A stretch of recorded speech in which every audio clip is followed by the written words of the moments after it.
I asked my son to help me cut some vegetables, but to my horror, he ended up slicing off his own finger. I panicked and rushed to bandage him, but just as I was tending to the wound, he suddenly showed me his perfectly fine finger. That's when I realized it was all a prank. So, to get back at him, I lay in the bathtub and pretended to have committed suicide. When my son saw me like that, he immediately ran downstairs to call the police. That's when I appeared right in front of him. The moment he realized it was just my prank, he got furious and told me I'd gone too far. I am gonna be dead, and as a courtesy to the world, I don't want to leave them the guy who doesn't know how to get his shit to flush. And let me be clear!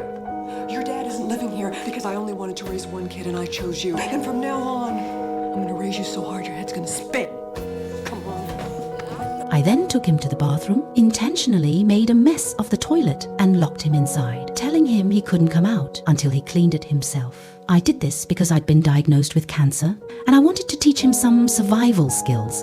When I saw that he was planning to go to summer camp that weekend, I cancelled it, hoping he would stay home and spend time with me instead. Watching how angry he got, I pretended not to care. The next day, wanting to teach him how to swim, I decided to dig a pool in our yard, but I was soon reported by our neighbor. Furious, I stormed over to her house and warned her before leaving. That night, as I lay in bed resting, I suddenly felt the neighbor's dog licking my feet. For some reason, that dog had been sticking to me lately.